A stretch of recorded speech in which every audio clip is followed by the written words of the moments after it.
नमस्कार, हमारा आज का टॉपिक है एपिडेमियोलॉजिकल ट्रायड। तो ये कम्युनिटी हेल्थ नर्सिंग का एक इम्पॉर्टेंट टॉपिक है। इससे पहले वाली वीडियो में एपिडेमियोलॉजी के बारे में पढ़ चुके हैं। उसका लिंक आपको डिस्क्रिप्शन में मिल जाएगा।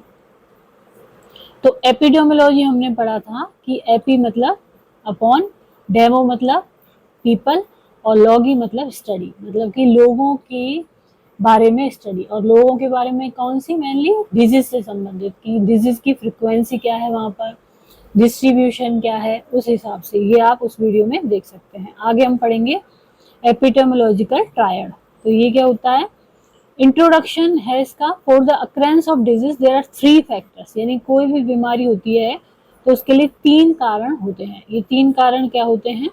ये होते हैं एजेंट, होस्ट एंड एनवायरनमेंट। इसको हम इस तरह से देख सकते हैं कि मान लो कि कोई भी बीमारी हो रही है, जैसे कि पोलियो हुआ मान लो, तो जो पोलियो को वायरस है वो हो गया एक तरह से एजेंट। और होस्ट क्या हो गया? जिसमें वो पोलियो जैसे कि व्यक्ति में होता है किसी में, या फिर किसी भी वजह से हो रहा है, तो होस्ट हो गया वो पर्सन। और एनवायरनमेंट हो गया वहाँ का क्या एनवायरनमेंट है, वहाँ का सैनिटेशन क्या है, वहाँ की जो पर्सनल हाइजीन कैसी है, उस पर्सनल हाइजीन कह लो या उस एनवायरनमेंट की हाइजीन कैसी है, वहाँ पर कोई एनवायरनमेंट में ऐसे कारक तो नहीं है जो कि बीमारी कॉज करते हैं। तो these 3 factors are refer to epidemiological triad. तो ये जो 3 फैक्टर हैं, ट्रायड का मतलब होता है 3, तो ये 3 फैक्टर ही क्या कहलाते हैं? एपिडेमियोलॉजिकल ट्रायड कहलाते हैं।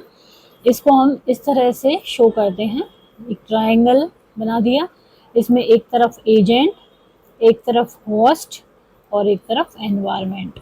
इस तरह से हम इसको शो करते हैं। Disease can not occur in the absence of any one of these factor. यदि इनमें से एक भी फैक्टर मिसिंग है तो बीमारी नहीं होगी। तो सबसे पहले हम पढ़ेंगे एजेंट के बारे में। इट कैन बी लिविंग और नॉन लिविंग। अब एजेंट क्या है? लाइव, उसमें जीवन भी हो सकता है और वो नॉन लिविंग भी हो सकता है। The disease agent have been classified into 5 broad group. अब इसको 5 या 6 ब्रॉड ग्रुप में बांटा गया है। ये कौन कौन से हैं? जैसे कि biological agent, nutritional agent, chemical agent, mechanical agent. अब मैकेनिकल एजेंट तो लाइव तो नहीं होगा, फिजिकल एजेंट भी, सोशल एजेंट। तो अब इसको देखते हैं एक एक करके।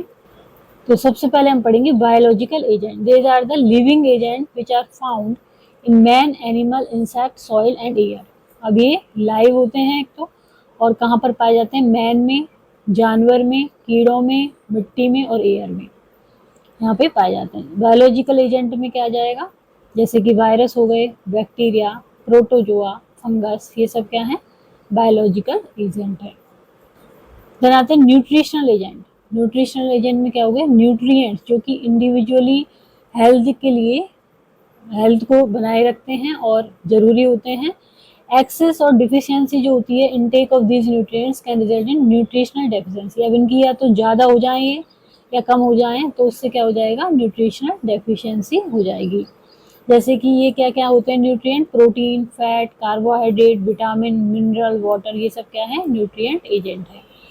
डिसऑर्डर कौन कौन से हो सकते हैं न्यूट्रिएंट्स की वजह से? PEM, anaemia, goitre, obesity and vitamin deficiency. अब आ गए केमिकल एजेंट। केमिकल एजेंट में क्या है? 2 तरह के होते हैं ये, एंडोजीनियस केमिकल एजेंट और एक्सोजीनियस केमिकल एजेंट। एंडोजीनियस और एक्सोजीनियस। तो एंडोजीनियस केमिकल्स एजेंट क्या होंगे? The chemical agent which are produced and present in human body, जो कि ह्यूमन बॉडी में होते हैं। तो ये ह्यूमन बॉडी में रहते हैं, इनको क्या कहते हैं? एंडोजीनियस केमिकल एजेंट कहते हैं। ये केमिकल एजेंट एक्सेस में भी, ज़्यादा भी हो सकते हैं, कम भी हो सकते हैं, तो उससे क्या होगी? बीमारी होगी। तो कौन कौन से हैं? जैसे कि serum bilirubin, excess of bilirubin result in jaundice हो जाएगा। Urea, uraemia. Ketone, ketosis. Uric acid, gout. Calcium carbonate से किडनी स्टोन। इसके अलावा होते हैं एक्सोजीनियस केमिकल एजेंट। ये केमिकल एजेंट क्या है? आउटसाइड ह्यूमन बॉडी होते हैं, जैसे कि gases, metal, dust, smoke, fumes, insecticide, allergens, ये सब। दीज एजेंट में भी एक्वायर्ड बाय इनहेलेशन। इनहेलेशन के द्वारा भी जा सकते हैं हमारे शरीर में, इंजेक्शन के द्वारा भी जा सकते हैं और इनोकुलेशन के द्वारा भी जा सकते हैं। देन आते हैं मैकेनिकल एजेंट। मैकेनिकल एजेंट में क्या होगा, exposure to chronic friction, mechanical forces से क्या होगा, crushing, tearing, dislocation, injuries, fracture, यही फिजिकल एजेंट में भी आ जाएंगे। कोई भी मैकेनिकल फोर्स से डिसलोकेशन हुआ, फ्रैक्चर हुआ, ये सब आ जाएंगे इसमें।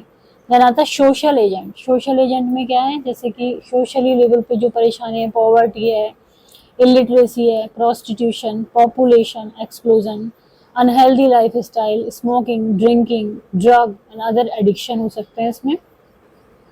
सोशल आइसोलेशन है तो ये भी रेस्पॉन्सिबल हो सकता है disease, mainly psychiatric problem.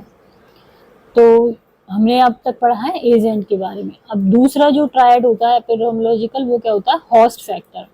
Host factor क्या है, ह्यूमन बॉडी है where the disease agent stay, जहाँ पर कि डिजीज एजेंट रहता है, ग्रो करता है, मल्टीप्लाई करता है और अपनी ही जैसी संतति प्रोड्यूस करता है, उससे क्या है, इलनेस होती है। तो होस्ट फैक्टर्स को बताया गया है demographic characteristic, biological characteristic, social economic characteristic and life style factor. इन 4 भागों में इनको बांटा गया है। तो डेमोग्राफिक फैक्टर में क्या होगा, ये संबंधित होता है एज से और सेक्स से, मतलब कि दिस इंक्लूड इंडिविजुअल सेक्स, तो इसमें एज और सेक्स होते हैं। तो एज के अकॉर्डिंग जैसे बच्चों में अलग बीमारी होती हैं, कुछ बीमारियां बड़ों बुजुर्गों में होती हैं, कुछ फीमेल में ज़्यादा होती हैं, कुछ मेल में। तो some disease are common in child, जैसे कि मीजल्स हो गया, प्रोटीन एनर्जी न्यूट्रिशन हो गया। सम जो डिजीज हैं वो ओल्ड एज में ज़्यादा होती हैं, enlargement of prostate gland, cataract, osteoporosis, ये सब। Similarly there are certain disease which affect women more and other are found in man only. अब आता है एनवायरमेंट फैक्टर, जो कि तीसरा फैक्टर है एपिडेमियोलॉजिकल ट्रायड का। तो इसको हमने बांटा 3 ग्रुप्स में, कौन कौन से, फिजियोलॉजिकल एनवायरनमेंट, बायोलॉजिकल एनवायरनमेंट और physical environment. Physical, biological and physiological environment. तो फिजिकल एनवायरनमेंट में आ गए जैसे air, house, season, water, land, temperature, light, noise, radiation, disposal of body waste, faeces, urine, disposal of refuse. Physical factors हो गए ये सारे, कि वहाँ पर कोई रेडिएशन तो नहीं है उस एनवायरनमेंट में, एयर कैसी है वहाँ की, वाटर में कोई इन्फेक्शन तो नहीं है, नॉइज भी प्रॉब्लम क्रिएट करती है, डिजीज कॉज कर सकती है, डिस्पोजल कैसा हो रहा है बॉडी वेस्ट का। बायोलॉजिकल एनवायरनमेंट में आ गए, वहाँ के जो एनिमल है, इंसेक्ट हैं, रोडेंट्स तो नहीं है जो कि डिजीज कॉज करें।